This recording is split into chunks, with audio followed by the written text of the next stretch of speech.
তুমি জীবন তুমি মরণ, আধার ঘরে তুমি আপন। তুমি জীবন তুমি মরণ, আধার ঘরে তুমি আপন। তুমি মোদের পারের তরি, কঠিন নিদানে তরানিওয়ালা। ইয়া রাসূলাল্লাহ ইয়া হাবিবাল্লাহ ইয়া রাসূলুল্লাহ, তুমি মোদের আশার আলো, তাই তো তোমায় বাসি ভালো। হৃদয় নামের ফুলদানিতে, হৃদয় নামের ফুলদানিতে গেথে রেখেছি প্রেমের মালা। ইয়া রাসূলাল্লাহ ইয়া হাবিবাল্লাহ ইয়া রাসূলুল্লাহ। নারে তাকবীর! মহিলা যেন আসমান থেকে জমিনে পড়ছে। মহিলা নবীজির নুরানি কদম ধরে বলে, বাজান রে, আবু জাহেল, উতবা, সাইবা, ওলীদ ইবনে মুগীরা ওরা আমার কাছে ভুল নিউজ দিয়েছে, ভুল খবর দিয়েছে। তুমি এত বড় পরোপকারী, তুমি খারাপ মানুষ হইতে পারো না। নিঃসন্দেহে তুমি আল্লাহ আমিন এক্ষণ পড়ায়া দাও, লা ইলাহা ইল্লাল্লাহু মুহাম্মাদুর রাসূলুল্লাহ সাল্লাল্লাহু আলাইহি ওয়াসাল্লাম। বুখারী শরীফ একটি হাদিস বলে আমি আমার আলোচনা শেষ করতে চাই। বুখারীতে আছে, নবীজি একদিন মসজিদের মধ্যে আসছে। আয়েশা দেখে মসজিদের খুঁটির লগে এক কাফেরের সর্দারকে সাহাবায়ে কেরাম বেঁধে রেখেছে।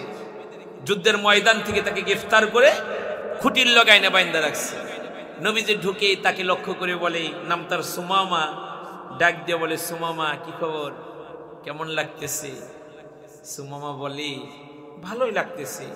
বলে, কেন রে ভাই, বন্দী হয়েছ, তোমার ভাল লাগে? বুঝলাম না। লোকটা বলে, আমি যার কাছে বন্দী হয়েছি সে খুব বালা মানুষ, এজন্য আমার খারাপ লাগতেছে না। সুবহানাল্লাহ বলেন না। আল্লাহর নবীর ব্যাপারে কাফের বলতেছে, আমি জানি লোকটা খুব ইনসাফওয়ালা, খুব ভালো, এজন্য খারাপ লাগতেছে। কাফের ডাক দিয়া বলেন, আপনি যদি আমাকে ছেড়ে দেন, মুক্তিপণ যা চাবেন আমি আপনাকে তাই দিব। আর যদি আপনি আমাকে হত্যা করেন, মনে রাখবেন 1000 মার্ডার কেসের আসামিরে আপনি মারলেন। আল্লাহর নবী কাফেরের মুখে নিজের প্রশংসা শুইনা সাহাবায়ে কেরামদেরকে ডাক দেয়া বললেন, ছাইরা দাও, ওর বাঁধন খুইলা দাও, ওরে যাইতে দাও। সাহাবায়ে কেরাম বাঁধন খুইলা দিল। হযরত সুমামা মদিনার একটা খেজুর বাগানে ডুইকা কুয়া থেকে, কূপ থেকে পানি উঠায়া নিজের বদনটাকে পাক বানাইলো, গোসল করলো। দৌড়ায় মসজিদ নববীর গেটে আইসা উচ্চ কণ্ঠে পড়তে লাগলো, আশহাদু আল্লা ইলাহা ইল্লাল্লাহু ওয়া আশহাদু আন্না মুহাম্মাদান আবদুহু ওয়া রাসূলুহু। সাহাবায়ে কেরাম অবাক হয়ে গেল, আল্লাহর নবী দাঁড়ায় গেল। কাফেরদের সর্দার কালিমা পড়ে ফেললো। সুমামা আল্লাহর নবীকে লক্ষ্য করে বলে, আল্লাহর রাসূল গো, একটু আগেও আপনারে দেখতে পারতাম না, উপর দিয়ে বলছে আপনি বালা, কিন্তু আপনাকে পছন্দই করতাম না। আপনি বাপদাদার ধর্মের মানুষগুলোকে আপনার দলে নিয়ে যান, আপনাকে পছন্দ করতাম না। কিন্তু আপনার সুন্দর ব্যবহারে, আপনার সুন্দর আচরণে, আপনার সৌন্দর্য দেখে কালিমা পড়ার পরে এখন পৃথিবীর সব মানুষের চাইতে আপনি আমার কাছে সবচাইতে বেশি প্রিয়। আল্লাহু আকবার কাবীরা।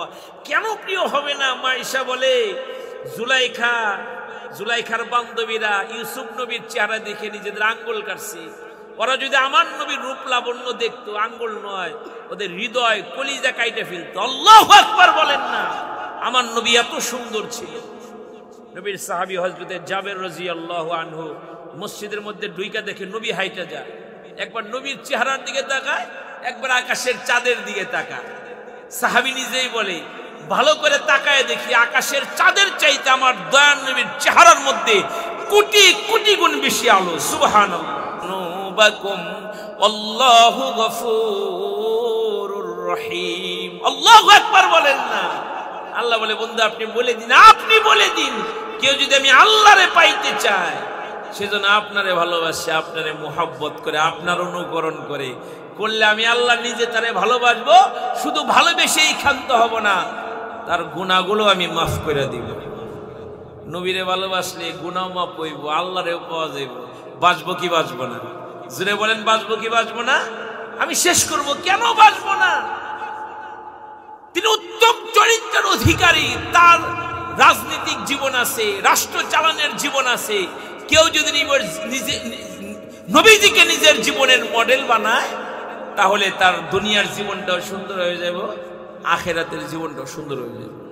তাহলে তার এই লিডার বানানোর দরকার আছে না নাই? কি ছাতা মাতা লিডার বানায়, পেশাব করে পানি লয় না, ওযু নাই, গোসল নাই, নামাজ নাই, হালাল নাই, হারাম নাই, নিজে মুসলমান, বিয়ে করছে খ্রিস্টান, তারে লিডার বানাইছে, আছে না নাই? জোরে কোন আছে না নাই? নিজে হিন্দু, বিয়ে করছে মুসলিম রে, তাও নিজের ধর্মে আইনে না, যেমনি আছে অমনি, এগুলোর লিডার বানায় চলে, আছে না নাই? মার্ডার কেসের আসামিয়ারে বানাইছে লিডার, নারী বাসেরে বানাইছে লিডার। পরিবর্তন কোন জায়গা থেকে আসবে? মুহাম্মদুর রাসূলুল্লাহ সাল্লাল্লাহু আলাইহি ওয়াসাল্লামকে নিজের লিডার বানান। মরতে দেরি হবে, জান্নাত পাইতে দেরি হবে না ইনশাআল্লাহ। তার জীবনটা কত সুন্দর ছিল, মানুষের সাথে তার আচরণটা কেমন ছিল, আমি লম্বা করব না, খুব ঠান্ডা। আল্লাহর নবীর মানুষের সাথে আচরণটা কেমন ছিল?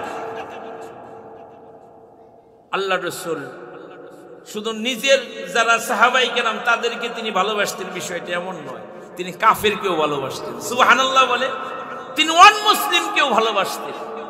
আল্লাহর নবী মসজিদে এরকম একদিন বয়ান করতেছে, নবীজির বয়ান শুনতেছে, আপনারা এই হাদিস শুনছেন, আবার শুনাইতেছে, মুজাগারা করতেছে। এক লোক এসে মসজিদের মধ্যে পেশাব করছে, মসজিদের কোনায়। যখন পেশাবটা স্টার্ট করছে, সাহাবায়ে কেরামের অনেকের চোখ পড়ে গেছে, এই লোকটা মসজিদের কোনায় পেশাব করতেছে। সবাই তো আবু বকরের মতো নরম না, কেউ তো ওমরের মতো খুব গরম। এই কাজ দেখা দৌড়াই গেছে তারা ধরার লিগা, মাইর দিবে। নবী যে অবস্থা দেখে বলে, এই মাইরো না, মাইরো না, এর কাজের করতে দাও। লোকটা এক নম্বর যখন সমাপ্ত হয়ে গেল, কিছু লোক যে এরা ধরছে, ডরে তখন এক নাম্বার করছে, তার দুই নাম্বার আয় পড়ছে, ডরে ভয় পাইছে। গ্রামের মানুষ ব্যাপক ভয় পাইছে, সাদা সিধা মানুষ। নবীজির কাছে যখন নিয়ে আসছে, নবীজি তার একবারে কাছে আই না, নিজের বগলের কাছে বহাইছে, আদর করে বলে, আপনি বুঝতে পারেন নাই তাই না? এটা কিন্তু মসজিদ, এটার পবিত্রতা রক্ষা করতে হয়। আপনি যখন আবার আসবেন এখানে আরাম করবেন, আর পেশাব পায়খানা আসলে ওই যে মসজিদের বাইরে পেশাব পায়খানা, ওইখানে যাবেন, ঠিক আছে? লোকটা বলে, হুজুর ঠিক আছে, ঠিক আছে। আল্লাহর নবী তার একটা জামা হাদিয়া দিলেন। সুবহানাল্লাহ বলেন। অপরাধীরে কি দিতেছে? জামা হাদিয়া দেয়। ভালোবাসা কেমনি কুরাইতে হয়? অপরাধ করেছে, আল্লাহর দোস্ত তারে জামা হাদিয়া দিতেছে। লোকটা নবীর কাছ থেকে বিদায় নিয়ে বাইরে চলে যাইতেছে। আল্লাহর নবী খেয়াল করলেন কিভাবে যায়, দেখে হাইটা হাইটা যায়। আল্লাহর নবী তারা আবার ডাকলেন, ও ভাই, ও আমার গ্রামের বন্ধু, একটু এদিকে আসেন। আপনি হাইটে যান কে? হুন্ডা নাই, গাড়ি নাই, সোয়ারি নাই। হুজুর যে কি বলেন, আমি গরিব মানুষ, আমি কোথায় পাবো সোয়ারি? আল্লাহর হাবিব তার একটা সোয়ারিও হাদিয়া দিল। কোন সুবহানাল্লাহ! একটা বাহন হাদিয়া দিল। লোকটার দিল এত বড় হয়ে গেছে, এত ভালো, আমি এত বড় অন্যায় করছি, আর আমার কি আদর যত্ন, কি জামাই আদর করতেছে আমারে। লোকটা গ্রামের বাইরে চলে গেছে, গ্রামের মাঝখানে দাঁড়ায়া চিৎকার করতেছে, ও আমার গ্রামবাসীরা, আমার মামা চাচারা, আমার আপনজনরা, তোমরা শোনো, আমি এমন একজন ভালো মানুষের সন্ধান পেয়েছি যার চরিত্র ফুলের চাইতেও পবিত্র। আমি জঘন্য একটা অপরাধ করে ফেলেছিলাম, আমাকে মারে নাই, আমারে ধমক দেয় নাই, উল্টা দেখো আমাকে কত কি হাদিয়া দিয়েছে। গ্রামের লোকেরা বলে, এত ভালো লোক, তা আমাদের কেউ নিয়ে চলো তার কাছে। হাদিস শরীফে আছে, গ্রামের 300 মানুষ নবীজির দরবারে গিয়ে নবীর সুন্দর আখলাক দেখে কালিমা পড়ে মুসলমান হয়ে গিয়েছে। ঠাকুমার জোরের গল্প না, হাদিস শোনাইতেছি। উম্মে জামিল নামে এক নারী ছিল, খুব দুষ্ট, আল্লাহর নবীকে কষ্ট দিত, নানাভাবে নবীকে কষ্ট দিত। কিছু দুষ্ট মহিলা আছে না, এক নারী তো আল্লাহর নবীরে জাদু পর্যন্ত করে ফেলেছিল। তো উম্মে জামিল নামে এক নারী নবীরে নানাভাবে কষ্ট দিত, যন্ত্রণা দিত। নবী সবর করত, নবী ধৈর্যের পাহাড় ছিলেন, নবী সবর করতেন। একদিনও রাস্তা দিয়ে নবী যায়, ওই দিন আর কেউ ময়লাও ফেললো না, নবীকে কষ্টও দিল না। তো নবী রাস্তার লোকদেরকে জিজ্ঞাসা করো, আমার ভাইয়েরা, ওই যে নারী আমাকে খুব কষ্ট দেয়, উনি কোথায়? লোকেরা বললেন, শুনছি তার বেমার হয়েছে, অসুস্থতায় পেয়েছে, রোগ হয়েছে। ওই মহিলার ঘরে পুরুষ মানুষ বলতে কেউ ছিল না, একটা মাত্র নারী মায়ের খেদমত করত। তো মা আর মেয়ে ঘরের মধ্যে কথা কয়, এমন সময় কে যেন বাহির থেকে কলিং বেল টিপ দিয়েছে, দরজার মধ্যে নক করছে। অসুস্থ মহিলা মেয়েকে ডাক দিয়ে বলে, ও মা, যাও তো, কে আসলো দেখো। মেয়েটা দরজা ওপেন করে দেখে মুহাম্মাদুর রাসূলুল্লাহ সাল্লাল্লাহু আলাইহি ওয়াসাল্লাম, আমার দয়ার নবী দাঁড়ায় রয়েছে। একা না, পিছনে এই উম্মতের সেরা মানুষ আবু বকর সিদ্দিক রাদিয়াল্লাহু আনহু দাঁড়ানো। মেয়েটা ছিচ্ছে একটা দৌড় দিয়ে মায়ের কানে কানে এসে বলে, মারে সর্বনাশ রে মা, আব্দুল্লাহর বেটায় পড়ছি। তুমি যে আব্দুল্লাহর বেটায় এত কষ্ট দিছো, প্রতিশোধ নেওয়ার লেগায় পড়ছি। আজকে তোমার আর আমার গলা টিপে মাইরে ফেলবে রে মা, কেউ বাঁচাতে আসবে না। একা আসে নাই, তার বন্ধুদের সাথে নিয়ে আসছে। ও মা, আজকে আমাদেরকে কেউ বাঁচাতে পারবে না। মহিলা ভয়ে কান্না শুরু করছে, সত্যই আজকে আমাদেরকে কেউ বাঁচাতে আসবে না।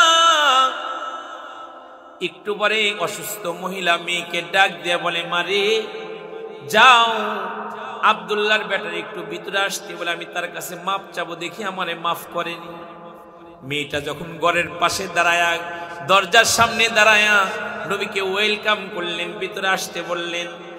এখান থেকে একটা সবক নিব আমার ভাইয়েরা, কারো ঘরে ঢুকতে হলে, কারো বেডরুমে ঢুকতে হলে, কারো বাড়িতে প্রবেশ করতে হলে অনুমতির দরকার আছে না নাই? অনুমতি ছাড়া কারো ঘরে ঢোকা কিন্তু জায়েজ না। আল্লাহর নবী অনুমতি পেয়ে ভিতরে তশরিফ আনলেন, মহিলা শিউরের কাছে চলে গেলেন। আল্লাহর নবী বুঝলেন ভয় পাইছে। হঠাৎ করে মহিলা খুব নিচু কণ্ঠে বলে, বাজান, কি লেগে আমাদের বাড়িতে হঠাৎ, কখনো তো আসেন নাই। আমার রাসূল বলেন, মাগো, শুনলাম আপনি খুব অসুস্থ, এজন্য আপনারে এক নজর দেখার জন্য আসছি। নবী নবী করে আর কত কাল আমি কাঁদবো, আপন নয়নে কবে জানি, আপন নয়নে কবে জানি, প্রিয় নবীকে আমি দেখব। নবী নবী করে আর কত কাল আমি কাঁদবো। মহিলা নবীর কদম দুটা জড়ায় ধরে বলে, সর্বনাশ রে বাজান, আমি বুঝতে পারি নাই তোমার ভিতরটা এত ভালো, আমার ভুল হয়ে গেছে, তুমি আমারে মাফ করে দাও, এখন পড়ায় দাও লা ইলাহা ইল্লাল্লাহু মুহাম্মাদুর রাসূলুল্লাহ সাল্লাল্লাহু আলাইহি ওয়াসাল্লাম। আমার নবী তো সেই নবী ছিলেন যিনি অপরিচিত মানুষের সাথেও সুন্দর ব্যবহার করতেন। সুবহানাল্লাহ বলেন না? আফসোস আর পরিতাপের সাথে বলতে হয়, নিজের ভাইয়ের সাথে এখন ভালো ব্যবহার করতে পারি না। বাড়ির ভিতর দিয়ে এমন ওয়াল টানছে, বাইরের চেহারা দেখবো না। আছে না নাই? জোরে বলেন, আছে না নাই? মনে রাখতে হবে আমার বাবারা, আমার বাজানরা, রক্ত কখনো আলাদা করা যায় না। আপনার বিপদ হইলে আপনার ভাই আগে দৌড়ায় আসবে। কথা বলেন ঠিক কিনা আমার ভাইয়েরা? আফসোস আর পরিতাপের সাথে বলতে হয়, নিজের বোনের সাথে এমন দূরত্ব পয়দা করছে, 5 বছর হয় নিজের রক্তের বোনের লাগে কথা কয় না। আছে না নাই? অথচ আপনার বিপদ হইলে আপনার বোনটা আগে দৌড়ায় আসবে। পরকে আমরা আপন বানাইছি, পর একটা লোক এর আমরা আপন বানাইছি, বন্ধু বানাইছি, তার লিগে জীবন করবা, কিন্তু আপন বোন আপন ভাইয়ের সাথে খাতির নাই। আছে না নাই? আর আমার দয়ার নবী একজন অপরিচিত মানুষের সাথেও তার ব্যবহার ছিল সবচাইতে সুন্দর। মক্কার জিন্দেগিতে নবী একদিন বাইরে হইছে, আল্লাহর দোস্ত একবারে বর্ডার এলাকায় চলে গেছে। দেখে এক বুড়ি মহিলা, অনেক বড় বোঝা মাথায়, মুখটা লাল হয়ে গিয়েছে, কারো যেন বকতেছে আর বাইরে হইতেছে। নবীজি দৌড়ায়া বুড়ির কাছে গিয়া বলে, ও মা দেন আপনার বোঝাটা আমার মাথায় দেন, কোথায় নেওয়া লাগবে বলেন, পর উপকারী আমার নবী। মহিলা খুশি হয়েছে, এটা কাজের মানুষ পাওয়া গেছে। তো মহিলা নবীজির মাথায় বোঝা দিয়া মহিলা পথ দেখায়, নবী হাইটা হাইটা যায়। এই কাজের লোকের কাছে এই বুড়ি নিজের দুঃখ শেয়ার করে। কি? বুড়ি বলে, বাজান চলে যাইতেছি এলাকা থেকে, আর এলাকায় থাকার পরিবেশ নাই। কি হয়েছে মা? বলে, এই মক্কা নগরীতে একটা ছেলে ছিল আল আমিন মুহাম্মদ, খুব ভালো, পর উপকারী, ভিতর খুব সাদা, সবাই তারা আদর করত, যতন করত, মা নাই, বাপ নাই, দাদা নাই, খুব আদর করত। কিন্তু ইদানিং শুনি তার মাথা খারাপ হয়ে গেছে, পাগল হয়ে গেছে, এজন্য তার যন্ত্রণায় পরিবেশ একেবারেই ঘোলাটে, এজন্য চলে যাচ্ছি। নবীজির নাম ধরে ধরে মহিলা গালি দিতেছে। আমি জানতে চাই, যারা গালি দেখাই দূরে না কাছে, দূরে না কাছে? ধৈর্যের পাহাড় আমার রাসূল একটা কথার জবাব দেয় না। জায়গা মতো যখন চলে গেল, বুঝা রেখে আল্লাহর নবী চলে আসবে মহিলার কাছ থেকে, তখন ওই মহিলা কয়, আব্বা তুমি এত ভালো, তোমার ভিতরটা এত সুন্দর, তুমি এত বড় বড় উপকারী, তোমার পরিচয়টা তো জানলাম না, তোমার নাম কি, তোমার আব্বার নাম কি? আল্লাহ রাসূল তাবাসসুম মুস্কি হেসে দিয়ে বলেন, মা রাস্তা ভরা যারে গালি দিয়েছেন আমি সেই মুহাম্মদ সাল্লাল্লাহু।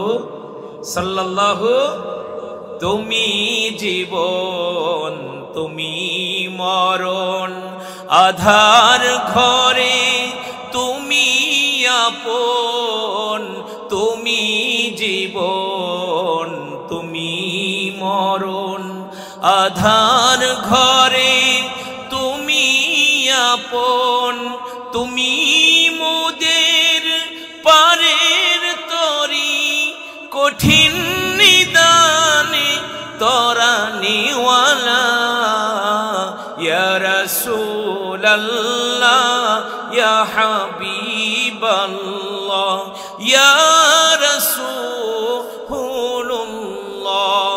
তুমি মোদের আশার আলো, তাই তো তোমায় বাসি ভালো, হৃদয় নামের ফুলদানিতে, হৃদয় নামের ফুলদানিতে গেথে রেখেছি প্রেমের মালা, ইয়া রাসূলাল্লাহ ইয়া হাবিবাল্লাহ ইয়া রাসূলুল্লাহ। নারে তাকবীর! মহিলা যেন আসমান থেকে জমিনে পড়ছে। মহিলা নবীজির নুরানি কদম ধরে বলে, বাজান রে, আবু জাহেল, উতবা, সাইবা, ওলীদ ইবনে মুগীরা ওরা আমার কাছে ভুল নিউজ দিয়েছে, ভুল খবর দিয়েছে।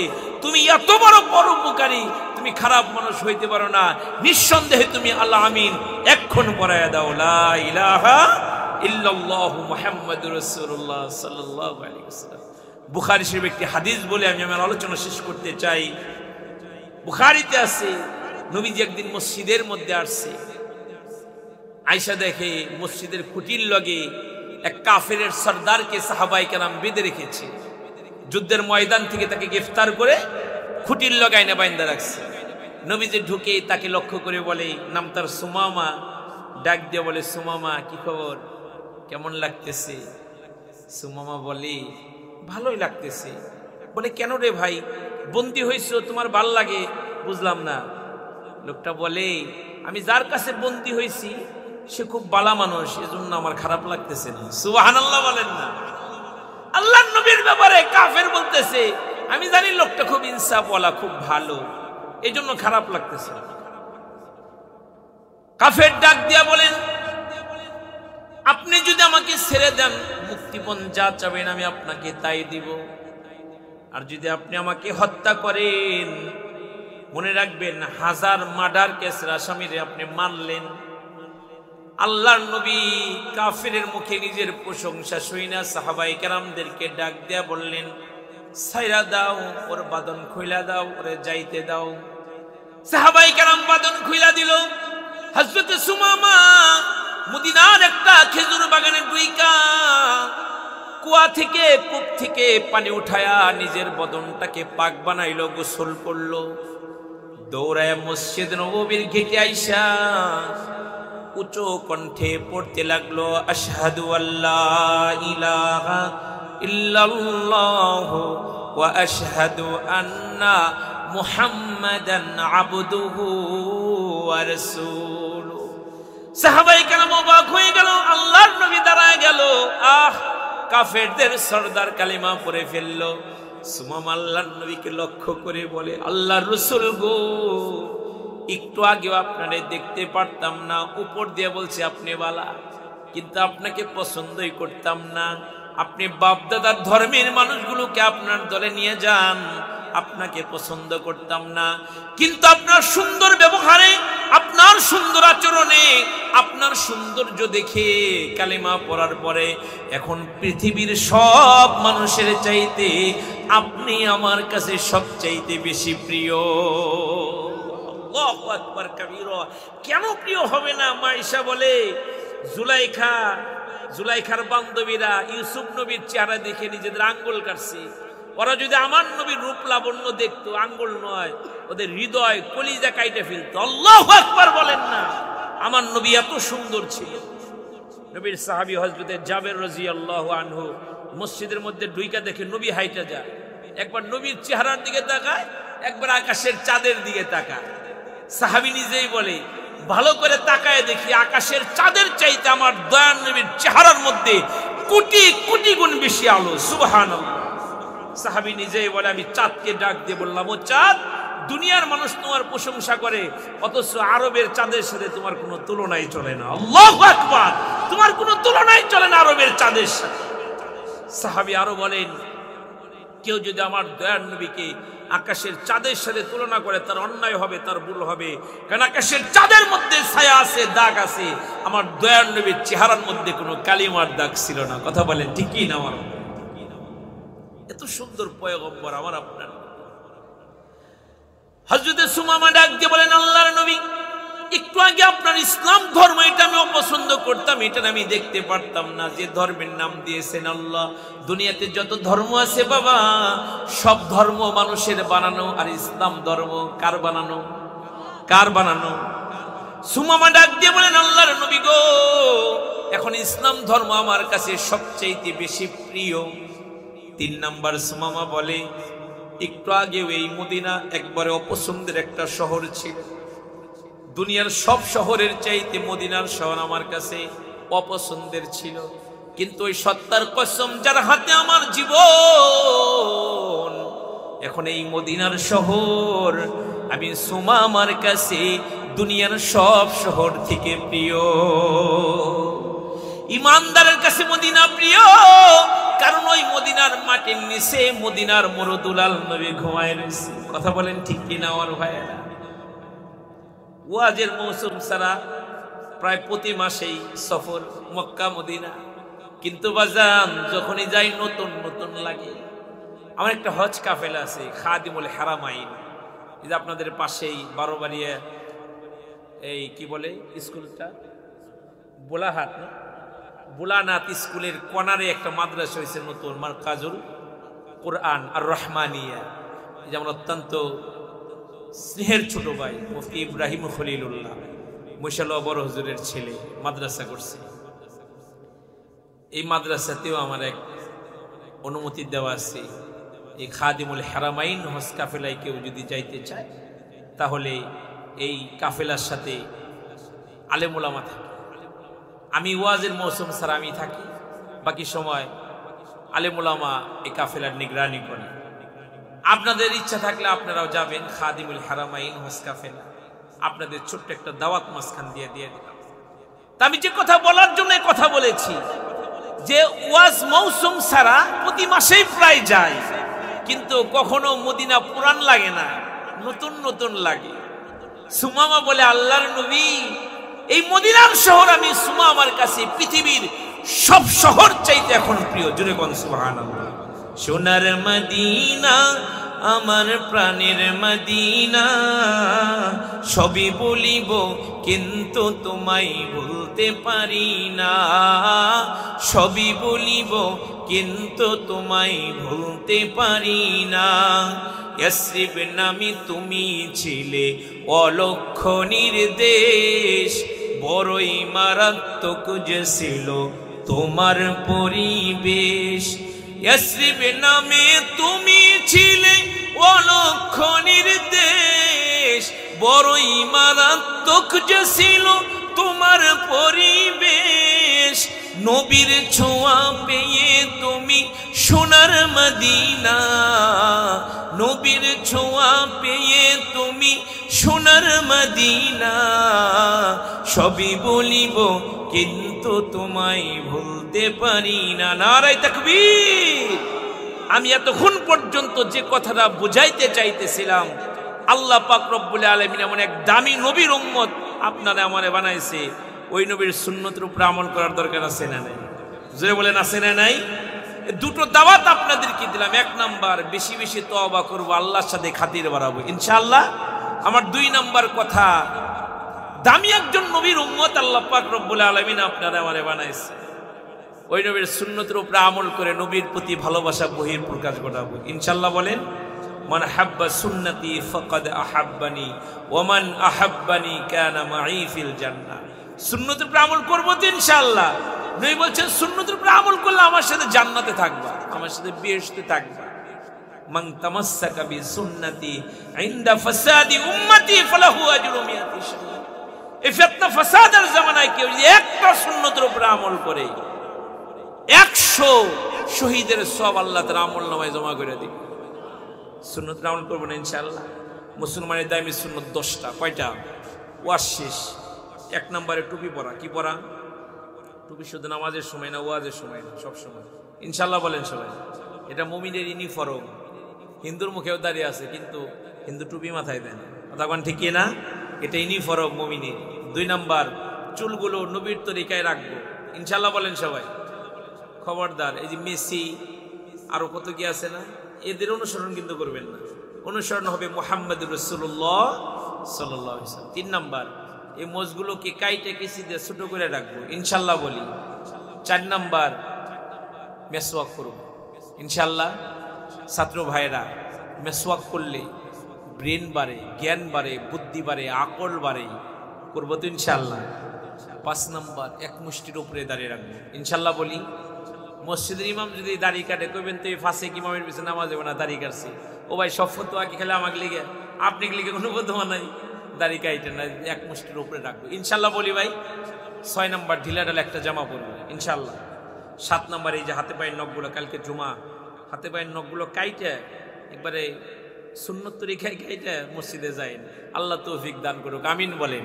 নখ বড় রাখবো না, নখ বড় রাখা এটা নিজেদের জন্য ক্ষতি, ময়লা যায়। আর এইভাবে যদি খাবার দাবার খাওয়া হয় তাহলে পেটে অসুখ হবে, এই জন্য নখ ছোট রাখবো ইনশাআল্লাহ বলি ভাই। 8 নম্বরে, 40 দিনের আগে গুপ্ত অঙ্গ পরিষ্কার করবো ইনশাআল্লাহ। যে নিজেকে পাক সাফ রাখবো, কেন আজরাইল তো যে কোনো সময় আসা পারে, নিজেকে পাক সাফ রাখবো। 9 নম্বরে ঢিলে ব্যবহার করব, 10 নম্বরে কুলুপ ব্যবহার করব, জোরে বলি ইনশাআল্লাহ। যুবক ভাইরা, আগে এক সময় আমরা মাটি দিয়ে ঢিলে বানায় জমা করে রাখতাম, সারা বছর ব্যবহার করতাম। এখন তো গিরামসি গ্রামের মধ্যে একটা ছোট্ট দোকানে টিস্যু পেপার পাওয়া যায়, জায়গায় যায় না? মেহরবানি করে একটা পকেটে রাখবেন। এত দামি ব্র্যান্ডের প্যান্ট পরছেন, রাসূলুল্লাহ বলেছেন যে কাপড় যতক্ষণ পবিত্র থাকে ও কাপড় তো তখন আল্লাহ পাকের জিকির করে, সুবহানাল্লাহ। তাহলে টিস্যু পেপার ব্যবহার করে নিজেদেরকে পাক সাফ রাখবো, নিজেদের পোশাকও পাক রাখবো, জোরে বলি ইনশাআল্লাহ। আল্লাহ যেন কথাগুলো আমাকেও আমল করার তৌফিক দান করেন, আপনাদেরকে আমল করার তৌফিক দান করেন। সুন্নতেই জান্নাত কিতাবটা আমি লিখছি, এটার মধ্যে দোয়া করেছেন আমার শেখ মুর্শিদ হযরতুল্লাহ আইয়ুবী দামাত বারকাতুহু আলিয়া, এবং আমাদের আরেকজন পিসা হুজুর মুকদার হযরত আমাকে ইজাজত দিয়েছেন আলহামদুলিল্লাহ। হুজুর দোয়া করেছেন এবং পুরো বইটা দেখেছেন। একবার ওযু থেকে শুরু করে কবর পর্যন্ত অনেক সুন্নত এটার মধ্যে জমা করা আছে। আপনাদের কালেকশন এটা রাখতে পারেন। একটা সুন্নতের উপরে যদি এটা পড়ে আমল শুরু হয়ে যায় তাহলে 100 শহীদের সওয়াব আল্লাহ আমলনামায় জমা করে দিবে। তাহলে সুন্নতের উপর আমল করার দরকার আছে না নাই? আল্লাহ যেন আমাকে আমল করার তৌফিক দান করেন, আপনাদেরকে আমল করার তৌফিক দান করেন। দোয়া হয়ে যাবে। দোয়ার আগে কেউ আছেন না এই কোরআনের মার্কাজের জন্য 2,000 টাকা, 5,000 টাকা, 10,000 টাকা দোয়ার আগে কোন আল্লাহর পেয়ারা আছেন 1-2,000 টাকা মাদ্রাসার লিগে দিবেন। মোহাম্মদ হাসান মাহমুদ বাবুল না, চারিপাড়া প্রধান অতিথি, উনি 20,000 টাকা দিচ্ছে আপনাদের এই আয়োজনের জন্য, বলি আলহামদুলিল্লাহ। দুই নম্বর আলহাজ আব্দুল হামিদ শিকদার হাতকড়া, উনি 27,000 টাকা দিচ্ছে, বলি আলহামদুলিল্লাহ। হ্যাঁ, তারপরে মরহুম হাজি আজহার আলীর পক্ষ থেকে মোহাম্মদ আব্দুল মান্নান উদ্বোধক না মাহফিলে, উনি আলহামদুলিল্লাহ 10,000 টাকা দিচ্ছে, বলি আলহামদুলিল্লাহ। মোহাম্মদ আব্দুল আজিজ উনি দিচ্ছে 500 টাকা, এবং খলিল ভাই উনি দিচ্ছে 500 টাকা। আল্লাহ কবুল করুক, আমিন বলেন। মজলিসে কেউ নাই 500-1,000 টাকা দিব, আমার কাছে একটু দোয়া করে দিই। কোনো দরদি নাই মজলিসে 500-1,000 টাকা দেওয়ার মতো? আপনারা দিচ্ছেন আগে না? আপনারা এই মাদ্রাসার দিকে খেয়াল রাখেন। আমি তো কখনো আসি নাই, আজকে এসে খুব অবাক হইলাম। আর শুনছি শুধু, কি নাম ভাই? ইয়ার হোসেন ভাই, আমার ইয়ার হোসেন ভাই 1,000 টাকা এই মাদ্রাসার জন্য দিবে। আল্লাহ আমার ভাইকে কবুল করুক, আমিন বলেন সবাই। আল্লাহ আমার ভাইয়ের জীবনের গুনাহগুলো তুমি মাফ করে দিও, আমার ভাইয়ের হায়াতের মধ্যে আল্লাহ তুমি বরকত দিও। যে নিয়তে 1,000 টাকা আল্লাহ কোরআনের এই বাগানের জন্য দিল, আল্লাহ তুমি কবুল করে নিও। আল্লাহ মৃত্যুর আগে একবার হইলেও সোনার মক্কা মদিনা জিয়ারত নসিব করে দিও, আমিন।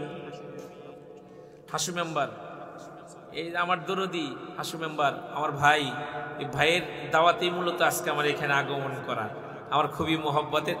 আহারে দেখছেন এত বড় মানুষ নিচে বয়ে রয়েছে, হাসি মেম্বার ভাই এই এত বড় মানুষ ঠান্ডার মধ্যে বসে রয়েছে। ওনার আব্বা চলে গেছে, আমার কাছে দোয়া চাইছে, আমরা দোয়া করি আল্লাহ পাক রব্বুল আলামিন আমার ভাইয়ের আব্বা জানের কবরটা যেন জান্নাতের টুকরা বানায় দেয়, জোরে বলে না আমিন। আমার ভাই আব্বার রুহের মাগফিরাতের জন্য 500 টাকা আল্লাহ কবুল করুক। আরো কোনো দরদি আছে না দেওয়ার মতো মজলিসে? খুব ঠান্ডা, আমি তো ভয় পাইতেছিলাম যে আপনারা থাকবেন কি থাকবেন না, সবাই চলে গেল। কিন্তু আপনারা আলহামদুলিল্লাহ কিছু মানুষ গোলামের কথা শুনলেন বসে বসে। আল্লাহ যেন আপনাদেরকে উত্তম জাযা দান করেন। যা কিছু বলছে আল্লাহ আমাকেও আমল করার তৌফিক দান করে, আপনাদেরকেও আমল করার তৌফিক দান করে। আমরা নামাজের মধ্যে যে দুরূদ পড়ি সে দুরূদ ইব্রাহিম পড়ে নিই। আল্লাহুম্মা সাল্লি আলা মুহাম্মাদ ওয়া আলা আলি মুহাম্মাদ কামা সাল্লাইতা আলা ইব্রাহিম ওয়া আলা আলি ইব্রাহিম ইন্নাকা হামিদুম মাজিদ। দেন যে যা পারেন দেন তো ভাই, একটু যে যা পারেন একটু পকেটে হাত দেন। মাদ্রাসা ছাত্র ভাইরা কোথায়? আপনারা একটু ভিতরে একটু যান, হ্যাঁ, যে যা পারেন একটু হাতে যদি দিয়ে দেন, যে যা পারেন একটু, যে যা পারেন একটু মেহেরবানি করে দেন মাদ্রাসার লিগে।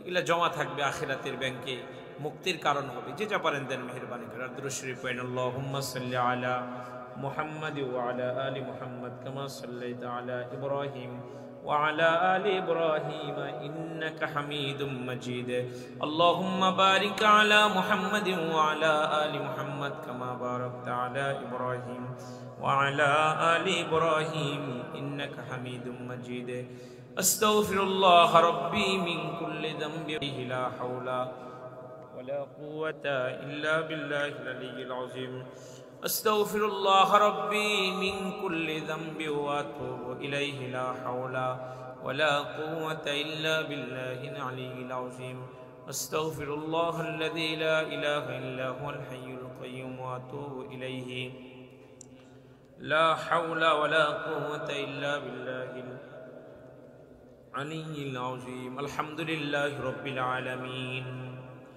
ربنا آتنا في الدنيا حسنة وفي الآخرة حسنة وقنا عذاب النار اللهم رب ارحمهما كما ربياني صغيرا اللهم إنا نسألك علما نافعا ورزقا طيبا وعملا متقبلا اللهم أجرني من النار اللهم حاسبني حسابا يسيرا سبحان الله وبحمده سبحان الله العظيم سبحان الله وبحمده سبحان الله العظيم رب العالمين الله ঐতিহ্যবাহী মাদ্রাসা হাতকুরা মাদ্রাসা রব্বুল আলামিন খতমে বুখারী। ইয়া আল্লাহ, আমার উস্তাদ মুহতারাম মৌলানা মাহফুজুল হক দামাত বরকাতুহুমা আলিয়া খতমে বুখারীর শেষ সবক শুনেছে। ওগো আল্লাহ রব্বুল আলামিন হুজুর আদর করে তার দামি আসনে আমাকে বসায় দিয়েছে। তোমার বান্দাদের সামনে এলোমেলো অগোছালো কিছু বয়ান করে ভিক্ষুকের মতো তোমার আদালতে কিবরিয়াতে হাত বাড়িয়ে দিয়েছে আল্লাহ। ওগো আল্লাহ, জিন্দেগীর সব অপরাধের জন্য তোমার কাছে অনুতপ্ত লজ্জিত মাওলা। আল্লাহ গো, মেহেরবানি করে আমাদের জিন্দেগীর সব গুনাহ তুমি মাফ করে দাও। জেনে না জেনে অন্ধকারে আলোতে যত পাপাচার করেছি আল্লাহ মাফ করে দাও, ক্ষমা করে দাও আল্লাহ। এই মাদ্রাসা থেকে রব্বুল আলামিন যারা দাওরায়ে হাদিস কমপ্লিট করলো, আমার ভাইদেরকে তুমি আল্লাহ উত্তম জাযা দান করো। রব্বুল আলামিন আমলওয়ালা আলেম হয়ে রব্বুল আলামিন দ্বীনের খিদমত করতে পারে সেই তৌফিক দিও আল্লাহ। রব্বুল আলামিন আল্লাহ তাআলা মাদ্রাসার সকল উস্তাদদেরকে আল্লাহ তুমি কবুল মঞ্জুর করো। মাদ্রাসার কমিটির সকল সদস্যদেরকে আল্লাহ তুমি কবুল মঞ্জুর করো। এই এলাকার উপরে আল্লাহ গো তোমার খাস রহমত বরকত নাজিল করো আল্লাহ। আসমানি জমিনে সমস্ত বালা মুসিবত দূর করে দাও আল্লাহ। ও জাহানের মালিক আল্লাহ, এই এলাকার উপরে তোমার খাস রহমত বরকত নাজিল করো। ব্যবসায়ী ভাইদের ব্যবসার মধ্যে বরকত দান করো। চাকরিজীবী ভাইদেরকে উন্নতি দান করো। ওগো আল্লাহ, এই এলাকার যত ভাই প্রবাসী আছে তাদের প্রবাসী জীবনকে তুমি সুখীময় করে দাও। ওগো আল্লাহ, পর্দার আড়ালের মা বোনদেরকে রাবিয়া খাদিজাতুল কুবরা বানায় দাও আল্লাহ। আল্লাহ গো, প্রত্যেকটা ঘরে তুমি সুন্নতের হাওয়া জারি করে দাও। ওগো আল্লাহ, যা কিছু বলছে আমাকে আমল করার তৌফিক দাও, সবাইকে আমল করার তৌফিক দাও রব্বুল আলামিন। ওগো আল্লাহ, তুমি আমাদের উপরে রাজি খুশি হয়ে যাও আল্লাহ। মালিক রে, ইবাদতের মজা দান করো, গুনার ঘৃণা দান করো আল্লাহ। আমাদেরকে মাফ করে দাও আল্লাহ। তুমি মাফ না করলে কার কাছে যাব? যাওয়ার তো আর কোনো জায়গা নাই। ওগো আল্লাহ, মাফ কইরাই দাও, মাফ কইরাই দাও আল্লাহ। তুমি বিনে কেহ নাই গো আল্লাহ, দিলে তারায়া কোথায় যাব? ফিরে আসব ঘুরিয়া ঘুরিয়া। আল্লাহ, তুমি আমাদেরকে মেহেরবানি করে মাফ করে দাও। ও মালিক আল্লাহ, জীবনের এমন কোন দোয়া মোনাজাত বাদ নাই যেই মোনাজাতে আদুরের মা বাবার কথা তোমার কাছে বলি নাই আল্লাহ। কে যেন নিজের হাতে নিজের মারে কবরে নামাইছে আল্লাহ। কে যেন নিজের হাতে নিজের আব্বারে কবরে নামাইছে আল্লাহ। আমার হাসু মেম্বার ভাই তার আব্বারে হারাইছে আল্লাহ। আরো যত ভাই বাপরে হারাইছে আল্লাহ, মারে হারাইছে আল্লাহ। আমার কবর তুমি জান্নাতের টুকরা বানায় দাও আল্লাহ। যাদের মা বাবা হায়াত আছে নেক হায়াত বাড়ায় দাও, পরাণ ভইরা মা বাবার খেদমত করতে পারে আল্লাহ তৌফিক দাও রব্বুল আলামিন। এই খতমে বুখারী মাহফিল করতে গিয়ে যারা দান সাদকার আমল করলো, প্রত্যেকের দান আল্লাহ তুমি কবুল করে নাও রব্বুল আলামিন। ওগো আল্লাহ, আমাদের সালাতু সালাম পেয়ারা নবীর রওজায় পৌঁছে দাও আল্লাহ। তোমার হাবিবের রওজা বারবার জিয়ারতের তৌফিক দাও মালিক। মরণের পাককালে আল্লাহ তুমি আমাদের কষ্ট দিও না। মরণ যেদিন ঘনায় আসবে সূরা ইয়াসিন শুনায় দিও আল্লাহ। জবানে জারি করে দিও মধুর কালিমা লা ইলাহা ইল্লাল্লাহু মুহাম্মাদুর রাসূলুল্লাহ বিরহমাতিকা ইয়া আরহামার রাহিমিন। আসসালামু আলাইকুম ওয়া রাহমাতুল্লাহ।